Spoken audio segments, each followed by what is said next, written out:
अभिवादन स्वीकार कीजिए ब्रजेश मिश्रा का और आप देखना शुरू कर चुके हैं द डिबेट। बहनों भाइयों 2027 की मोहरे चलने लगे हैं और बिसात बिछ चुकी है।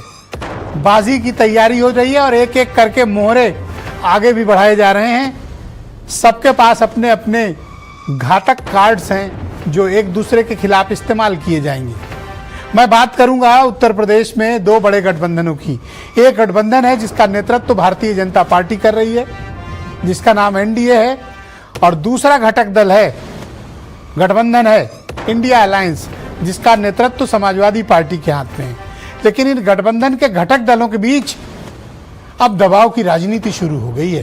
क्या है ये दबाव की राजनीति और अचानक से कैसे शुरू हुई, आज चर्चा इसी विषय पर।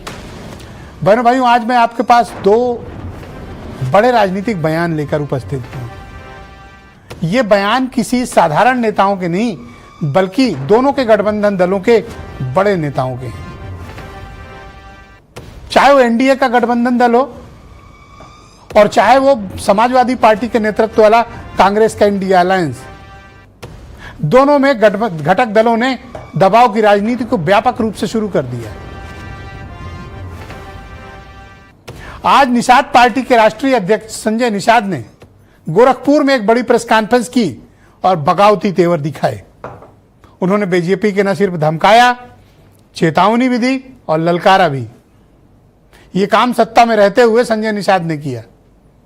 उन्होंने कहा अगर बीजेपी को लगता है तो हमसे गठबंधन तोड़ भी सकती है।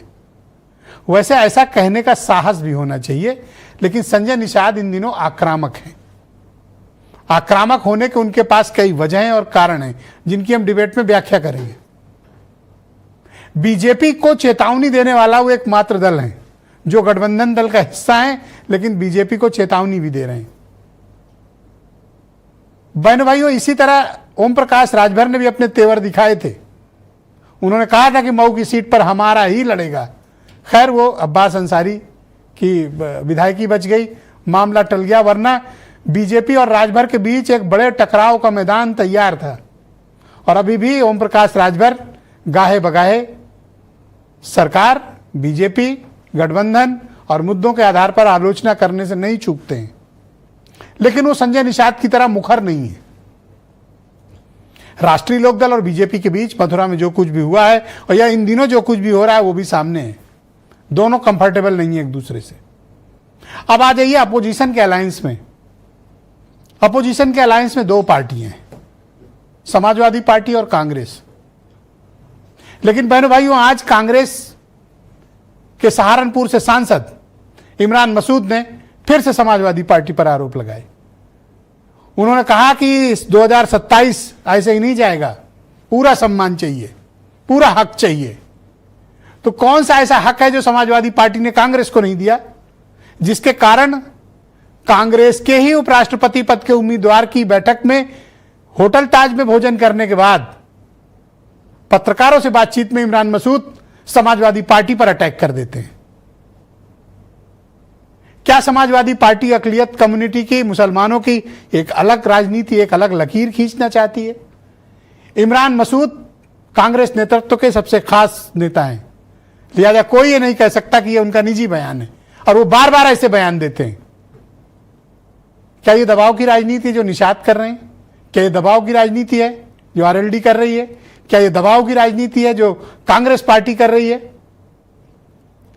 लेकिन दो बड़े दल जो इस गठबंधन के मालिक हैं, बीजेपी और सपा, ये दोनों शांत हैं। तो क्या होने वाला है? बहनों भाइयों, 2027 की तैयारी शुरू हो गई है। अगर अभी से दबाव नहीं रहेगा तो बीजेपी और सपा अपने सहयोगियों को हिस्सा नहीं देगी। मूल मसला इसी बात का है। सुनिए वो दो जबरदस्त बयान। मैं इतने कहूँगा कि जो कुछ चल रहा है, अगर भाजपा को लगता है कि हम लोगों से फायदा नहीं मिल रहा है तो गठबंधन तोड़ दे। तो मैं भाजपा को पूछना चाहता हूँ कि ये हमारे सहयोगी दल है ना, सुभाषपा है, हमारे सहयोगी दल, हमारे अपना दल हैं, हमारे आरएलडी के हैं, हम उन पर भरोसा होना चाहिए भाजपा को। अगर उन पर भरोसा नहीं है तो उनको कुछ कड़े फैसले ले लें। हमारी इज्जत भी जरूरी है। हम गठबंधन में रहेंगे लेकिन मजबूती के साथ, इज्जत के साथ। हमारी इज्जत भी जरूरी है। हम गठबंधन में रहेंगे लेकिन मजबूती के साथ, इज्जत के साथ। हमारी इज्जत भी जरूरी है। हम गठबंधन में रहेंगे लेकिन मजबूती के साथ, इज्जत के साथ। ऐसी कौन सी इज्जत है जो समाजवादी पार्टी, इमरान मसूद की पार्टी, कांग्रेस पार्टी को नहीं दे रही है? और ऐसा क्या हो गया अचानक कि गोरखपुर में प्रेस कॉन्फ्रेंस करके संजय निषाद भारतीय जनता पार्टी को ललकार रहे हैं, धमका रहे हैं और